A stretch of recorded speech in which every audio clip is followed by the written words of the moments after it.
A professional counselor in the Dallas area is growing in popularity for his treatment methods. How do you talk to kids about terror? And with social media and television, it's everywhere, and it's unavoidable for kids. Rusty Lozano is the founder of the Center for Biofeedback and Behavior Therapy.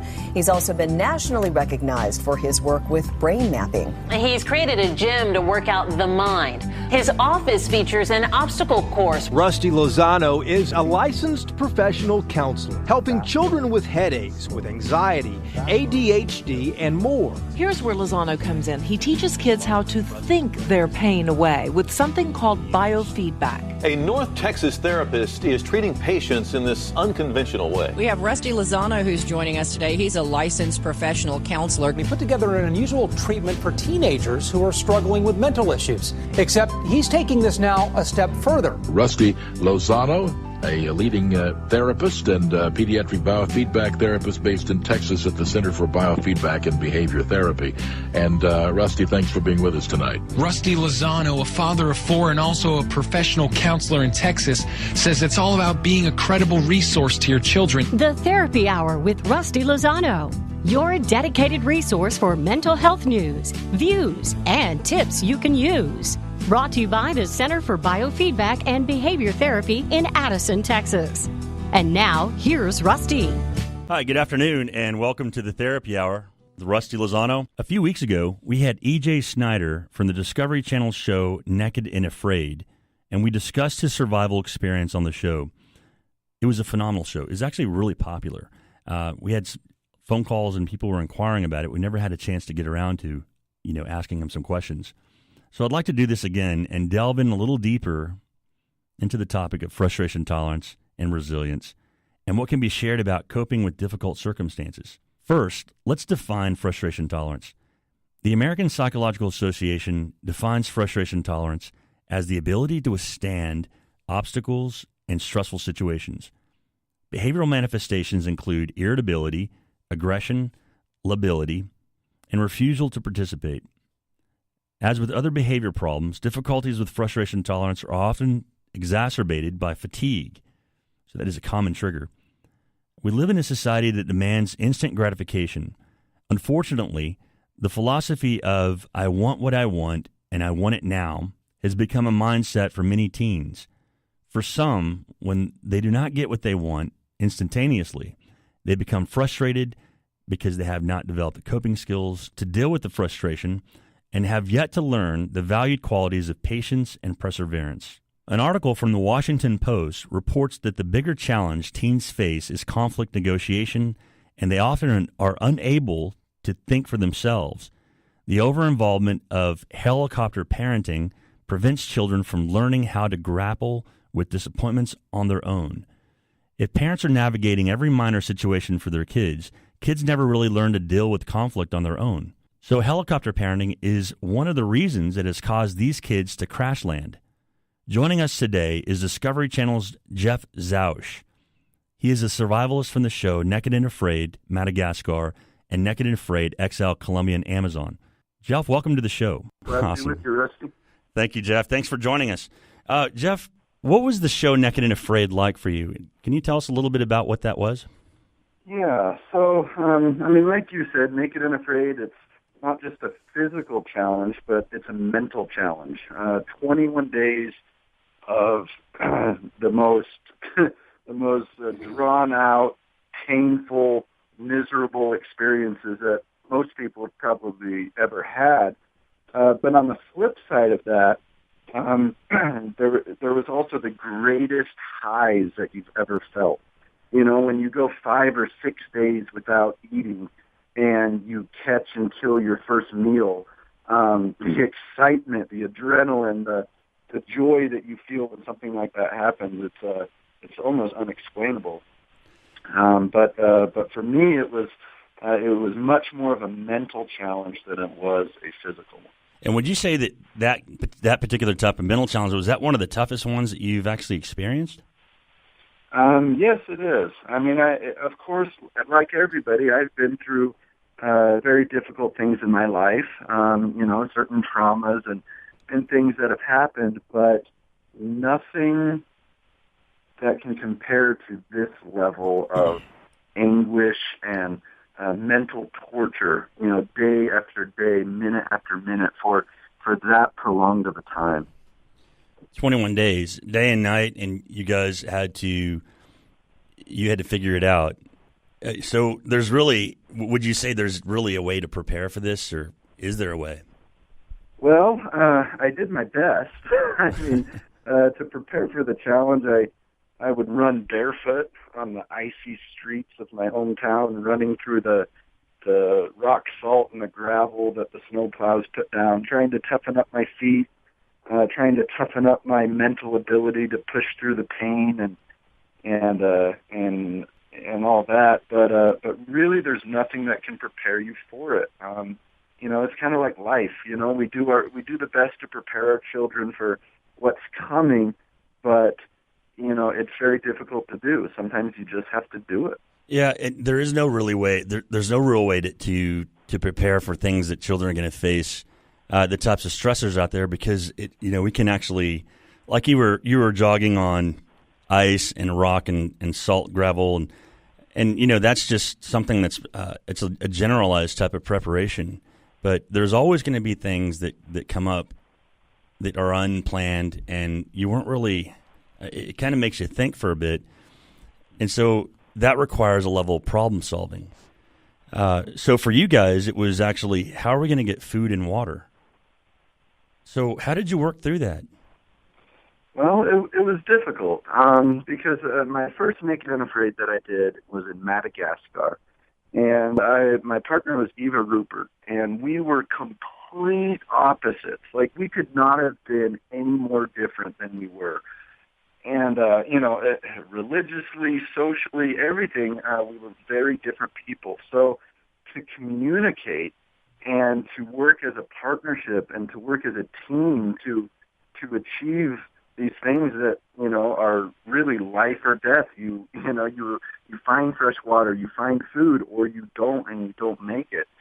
To be able to work with each other, it was an incredible challenge, but faced with those circumstances, we had to do it. We had to communicate. We had to break down our barriers. We had to compromise. We had to give up certain things that normally maybe we would not be willing to negotiate. But when you're faced with difficult circumstances, you have to learn to compromise, to communicate, and to really learn to love the person that you're with, despite the differences that are there. And that's actually a really strong message to love and find a way to get along and work through your differences.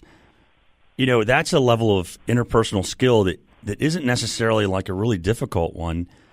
You're not reinventing the wheel when it comes to talking to somebody, but it seems like there's a lot of hype about a lot of pressure and hype on mastering interpersonal skills.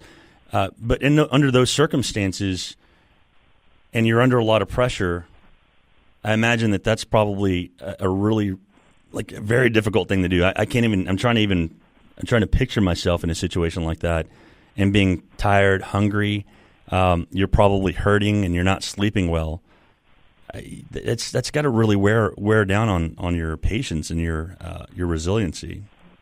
Oh, it does. I mean, absolutely. I mean, believe me, the hunger, the pain that we experience, it is very real. And in my opinion, and I think I can speak for all the makers of the show, Naked and Afraid is the most authentic, real reality television show that has ever been on television. So even though you have cameramen there, it's like they're almost invisible because they're not really allowed to interact with you and help. Is that kind of how it works? No, absolutely not. They have strict rules that the camera crew cannot talk to us. We cannot talk to them. They maintain a distance at all times. The cameras are always rolling, but to be honest, by day 2, we forgot, that the cameras were even there. Like, that was not something that we were worried about. I mean, we were worried about the food and the water and 115-degree temperatures during the day and the 47-degree temperatures at night and the thunderstorms and the mosquitoes and the venomous snakes and spiders. I mean, the camera crew was very low on our list of things to worry about. That sounds really extreme. What was your highest and your lowest point, Jeff? Well, my lowest point in my first challenge was, I think it was day 7. We had gone the first 7 days without any significant source of food. We had already lost significant body weight, and I was getting very down on myself. I mean, I'm a very big hunter, and my hunting skills are one of the things that I was expecting me to bring to the table to get us through the experience. And I just wasn't having any luck, and I was feeling very down on myself, and I didn't know what the next few days were going to hold. And so I spent the most of day 7 in prayer, just trying to reevaluate my situation, reevaluate what I need to do to survive. And then the very next day came probably one of my, the greatest highs of that first challenge was when we caught a 5.5-foot long boa constrictor. And I mean, and that was a lot of food. It was a major success. We were just screaming and yelling and high-fiving, and it was, the greatest joy we've ever felt in our lives. And it comes less than 24 hours after one of the lowest experiences, that we had felt. So the highs and the lows are so extreme, and sometimes they're so very close together. It almost seems like, the low points are actually necessary in order to really appreciate the high points. There's a Disney movie that came out here last summer, and it's about these little, I'm trying to think of the name of the show, where they had these little emotions were characters in the head. It was Inside Out, my son says. And so, the gist of that story was that, happiness was the main character, and there are these little marble-like, little memories, little devices that would come rolling through the head, and those are memories. And so, anytime any one of those emotions touched that memory, then it would actually be their dominant emotion. And there was happiness, and there was sadness, and then there was disgust and anger and fear. And so happiness, we all think about the concept of happy. We always need to be happy. And, the message behind that story was that, happiness is trying to dominate, make this little girl happy and her little interactions very happy. And then there was sadness. And sadness would come and touch one of the memories, and it would actually change even the color of the memories, a little marble. And so they go through this little interaction, and they get lost, and long story short, happiness and sadness get stuck together. And at the end of the movie, it actually shows that happiness was wrong, that actually, sadness and being low made happiness even more of a sweeter delight. It actually made it just like a safety and a recovery, if you will. So would you agree with a concept like that? I mean, you've kind of... Yeah, I love that. That is so true, and the problem is that when, a lot of people who are facing struggles in life, who are facing these, these very difficult times in their life, sometimes they give up before, the happiness comes. When the storm is raging, when, the lightning bolts are hitting the ground, it feels like it will never end. But the truth is, the sunlight will come. The happiness will come, but you cannot give up before that happens. You have to push through the trials. Yeah. And then that'll make, it makes the joys and the happiness so much greater. And I like the word that you use there, trials, because that's essentially what it is. Throughout your entire life, you'll have trials with friends, trials in your marriage, trials with your finances, trials with your children, and it's like a test, and it is a low, and it's unforeseen sometimes, and how you actually manage through that. But then that's the recovery of that, and the success that you get is what makes home, and that's family, and that's safety. And I think to this little how you guys were making your hut, and it showed, quite a bit, like, these two individuals, you and your partner, laying head to head, and you're talking about food. And it's like, it's a moment you're sharing, because that's a moment of quiet. There's not a lot that is going on, and you reflect on the day, and it's a very powerful thing to be able to look back at something that you encountered and grow from it, because I think that's the growing process. Would you agree with that? Right. Yeah, it is. It is. And it's the times of trial and the times of sadness and difficulty that allow us to grow. Without those things in our life, growth will not happen. And I think, a lot of, kids in today's society, they tend to be, coddled and protected and even blame others, for what's going on in their life rather than facing those trials head on. Well, that's what brings growth. That's what develops character. And that's what's so important to understand, that trials are not here to plague us and to hinder us. They're here to help us become stronger. Well said, Jeff. If you're just joining us, we're visiting with Jeff Zausch. We'll be right back after these messages. From the Talk Radio 1190 Weather Center, today very cloudy out with a high of 82. Scattered showers tonight around 8 p.m. with a low of 70. There's no better way to get a fresh start than to buy smart at Jerry Durant. Drive new 2016 Camrys for $189 a month. At Durant Toyota in Weatherford. And Jerry Durant Toyota in Granbury. With approved credit, $19.99 due, no security. Excludes TT&L and dealer fees. See dealer for details. Hi, I'm Rodney Anderson, inviting you to tune into my daily radio show from 11 a.m. to noon on Talk Radio 1190 a.m. Listen in for sound financial advice, and I'll answer all your money questions and more, Monday through Friday at 11 a.m. on Talk Radio 1190. Do you have to worry about identity theft during tax season? Yes. The IRS has reported over $6 billion in fraudulent refunds in a single tax year due to identity theft. Does it matter if you're not getting a refund? No. Thieves can use the information from your tax documents to steal your identity anytime. Can getting a neck massage make worrying about identity theft less stressful? Yeah. Who doesn't like a neck massage? But it won't help like LifeLock can. When you're a LifeLock member, you have access to our team of U.S.-based specialists who know the steps to take to work to resolve identity theft issues during tax season and every other time of year. With LifeLock, identity theft can be less of a pain in the neck. Get LifeLock for peace of mind year-round. Memberships start at $9.99 a month plus applicable taxes. And now you can get 10% off. Go to LifeLock.com and enter promo code NEWS. LifeLock. Owning your own business is one of the most rewarding things you'll ever do. But it certainly isn't easy. For nearly 50 years, business owners have been getting the help they need from SCORE, all for free.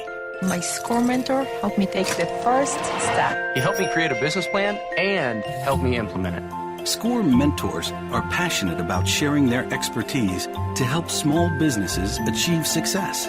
I could not have done it alone. Whether you're a startup or an existing business, SCORE mentors can help you achieve your goals and help your business grow.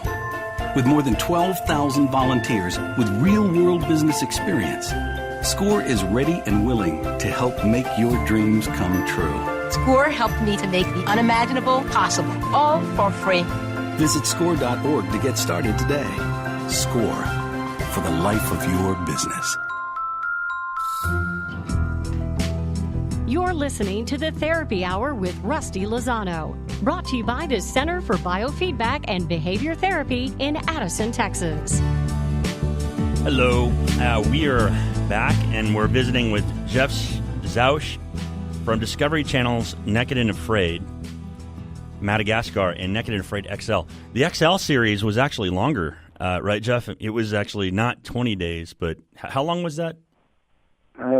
Naked and Afraid XL was 40 days, so twice as long.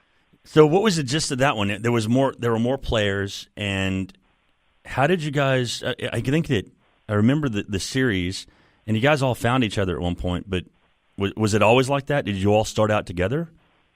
No, we didn't all start out together. There was 12 people to begin with, 6 men and 6 women.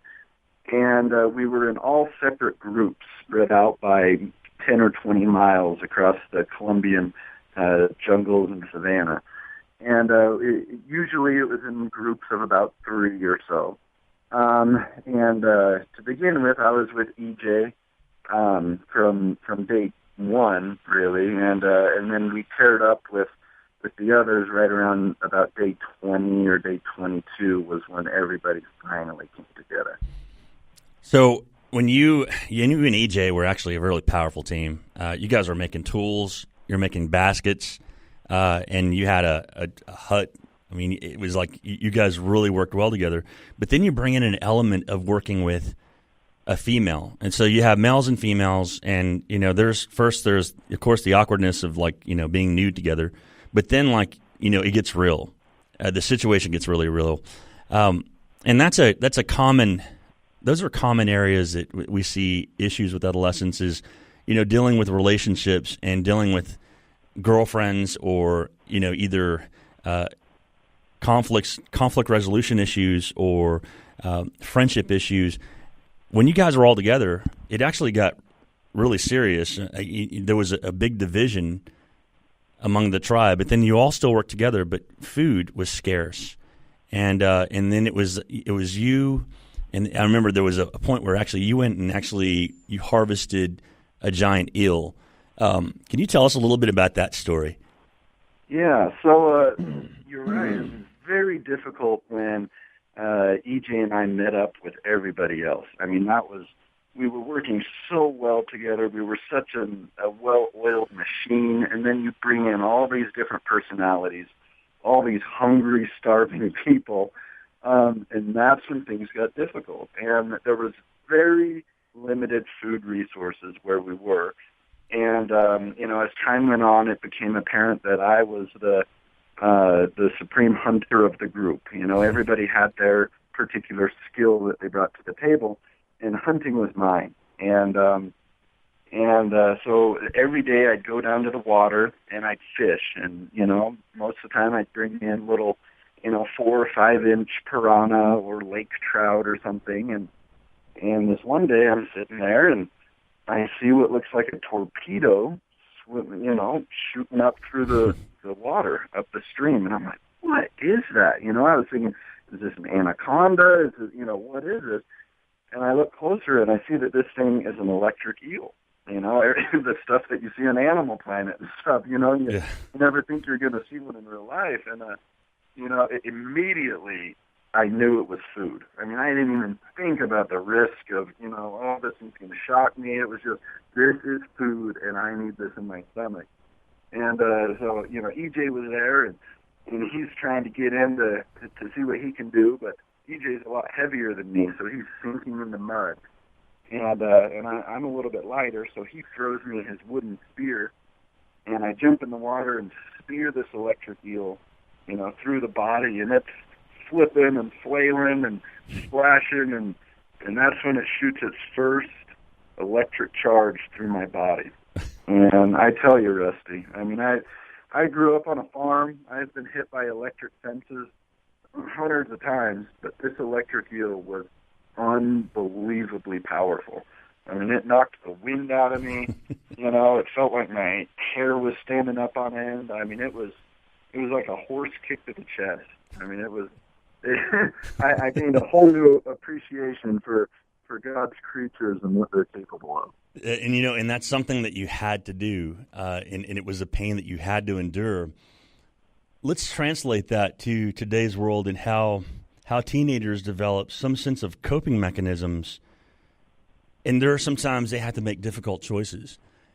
They have to actually choose the right kind of friends, or they have to end a relationship, or they have to actually stand up to some kind of adverse situation, whether it be being bullied or facing depression and feeling listless and just kind of lost. And so there's a choice that needs to be made.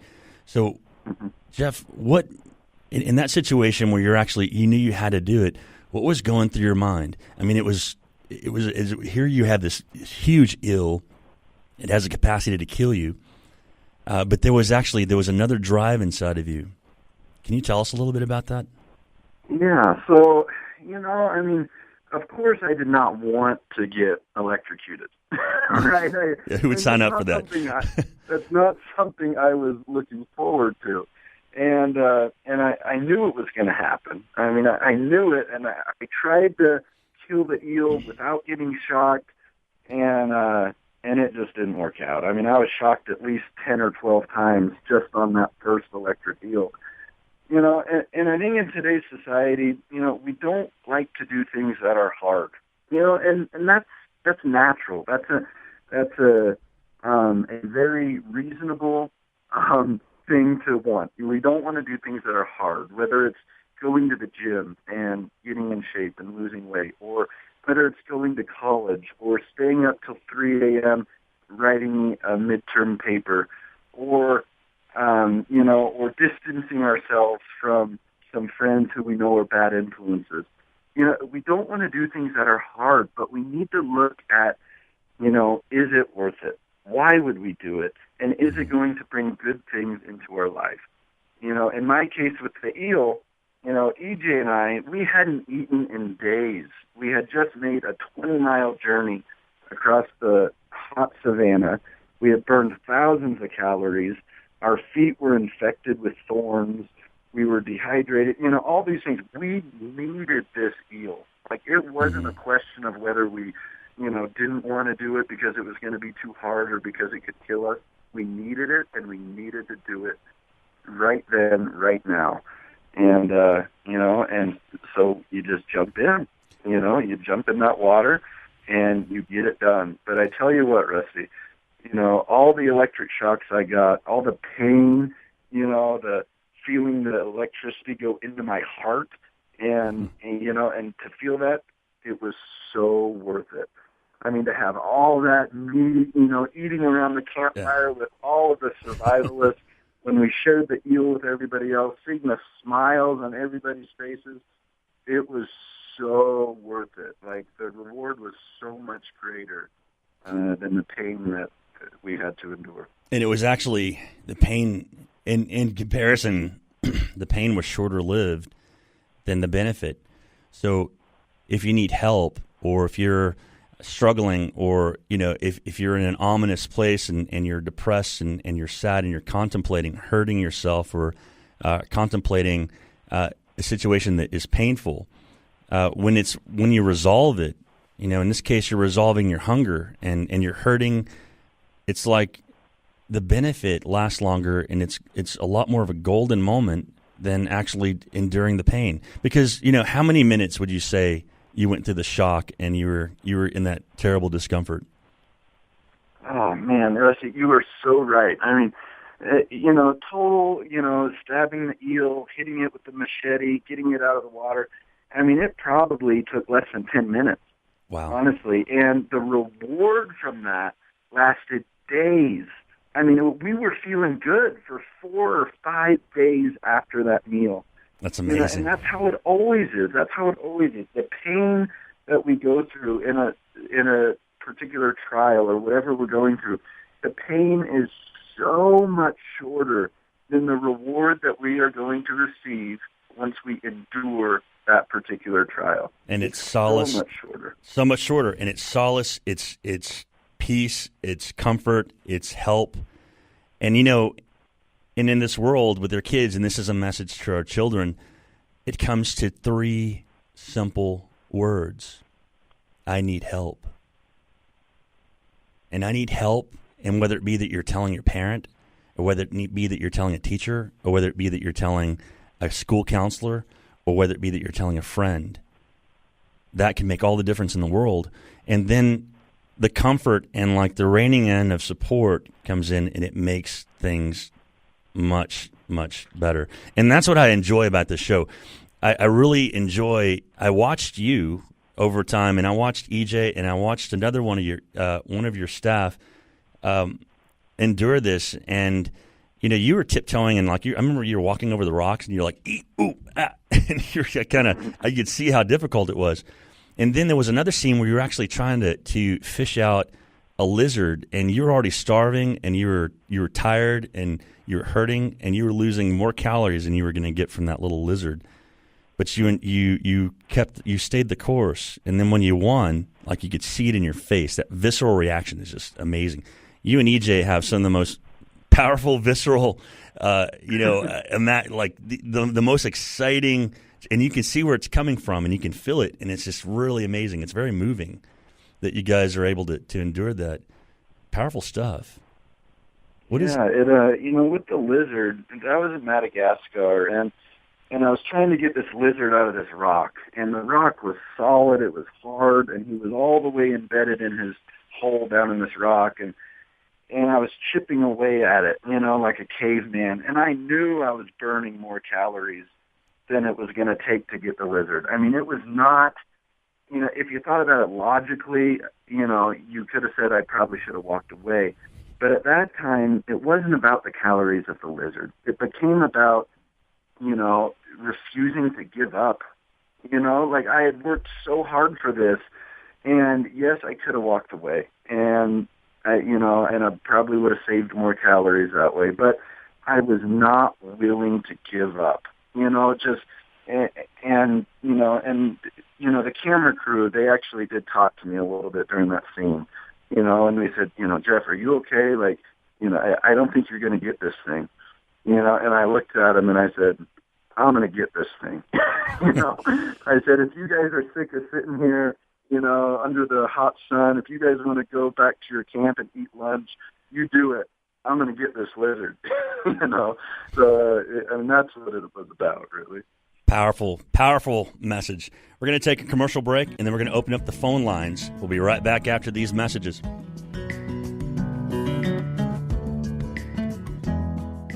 From the Talk Radio 1190 Weather Center, today very cloudy out with a high of 82. Scattered showers tonight around 8 p.m. with a low of 70. There's no better way to get a fresh start than to buy smart at Jerry Durant. Drive new 2016 Camrys for $189 a month. At Durant Toyota in Weatherford. And Jerry Durant Toyota in Granbury. With approved credit, $19.99 due, no security. Excludes TT and Allen dealer fee. See dealer for details. Texas. It's a big state with a whole lot of wind blowing around. What can we do with all that wind? Or what do you say we power all of our homes with pure, 100% wind energy? At Breeze Energy, we're totally 100% green. We don't do coal or nuclear, and we never will. So why not go with the wind? Go to breezeenergy.com. We think you'll see we're a genuine breath of fresh air. This is Pete the Fast Greek, host of Race Talk, the motorsports talk show, heard every Sunday live from 4 to 6 p.m. right here on Talk Radio 1190. When the races are over, we're just getting started with the latest news and results from NASCAR, NHRA, the IndyCar Series, and what's going on right here in the Dallas-Fort Worth racing scene. And remember, keep your racing on the track, not on the street. People who can afford a LASIK procedure sure are lucky. Imagine being able to throw away your contacts and glasses. Imagine waking up tomorrow with 20/20 vision. Too bad everyone can't afford LASIK. Well, guess what? There's a company that agrees with you. The LASIK Vision Institute is now offering dramatically low prices on high-quality LASIK to make it affordable for everyone. That means you get the latest FDA-approved LASIK technology for a fraction of what others charge. And if you call right now, we'll schedule a free appointment so you can discover if LASIK is right for you. Results may vary. Call 1-800-700-6651. Even better, if you're one of the first 100 callers, ask about an extra 20% discount off our already low-cost services. We've already performed over 1 million procedures. Let us help you. Discover how you can get the quality LASIK experience you deserve at a fraction of what others charge. For your free appointment, call 1-800-700-6651. 1-800-700-6651. Do you have to worry about identity theft during tax season? Yes. The IRS has reported over $6 billion in fraudulent refunds in a single tax year due to identity theft. Does it matter if you're not getting a refund? No. Thieves can use the information from your tax documents to steal your identity anytime. Can getting a neck massage make worrying about identity theft less stressful? Yeah. Who doesn't like a neck massage? But it won't help like LifeLock can. When you're a LifeLock member, You have access to our team of U.S.-based specialists who know the steps to take to work to resolve identity theft issues during tax season and every other time of year. With LifeLock, identity theft can be less of a pain in the neck. Get LifeLock for peace of mind year-round. Membership start at $9.99 a month plus applicable taxes. And now you can get 10% off. Go to LifeLock.com and enter promo code NEWS. LifeLock. Hi, this is Bernadette. Do you want to get to know your body inside and out? Now you can tune into One Life Radio twice a day. Wake up with us at 5 and go to lunch with us at noon. Weekdays right here on Talk Radio 1190. You're listening to the Therapy Hour with Rusty Lozano. Brought to you by the Center for Biofeedback and Behavior Therapy in Addison, Texas. We are back, and we are visiting with Jeff Zausch from Discovery Channel's Naked and Afraid. And this has been an awesome show. We're going to open up the phone lines at 214-787-1190. That's 214-787-1190. Let's get to know Jeff. Jeff, what inspired you to sign up for an experience like this? Well, that's a really good question. I mean, I grew up in Idaho, and I've always loved the outdoors. I've always been, a big-time hunter and outdoorsman, and that's where I kind of refined my skills on how to survive in the wild. But I never wanted to be on television. That was never a desire of mine. But I saw Naked and Afraid on television, and I looked at it as, it was a challenge for me. It was not a TV show. For me, it was one of the most authentic, difficult survival challenges that I had ever seen. And I just had to do it. I saw it on TV, and I thought, I can do better than these guys. And it created kind of a competition inside of me with myself. Could I do that? And how well could I do that? And could I do it and still maintain my humanity, if you will? So I had all these goals that I wanted to achieve, and so I went for it and applied, and 3 weeks later I was in the Madagascar desert. So. Interesting, man. And I read your bio, and I read up on you, and there's something actually else. There's something that really inspires you, and it gives you strength. Would you feel comfortable talking to us a little bit about that, about your dad? Yeah. So, my dad, he was born with a heart condition, and the doctors predicted that he would never survive to 6 weeks old. They didn't think he was going to make it, and he had a couple open heart surgeries before he was even a few months old, and then the doctors still didn't think he was going to survive to see his first birthday, and he did. And then the doctors said my dad would never, survive to attend elementary school, and he did. And time after time, the doctors kept telling my dad that he didn't have long to live.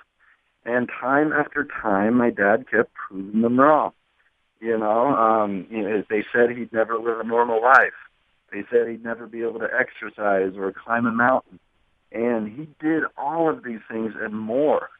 And when I was out there in Madagascar for the first time, I was going through starvation. I was dehydrated.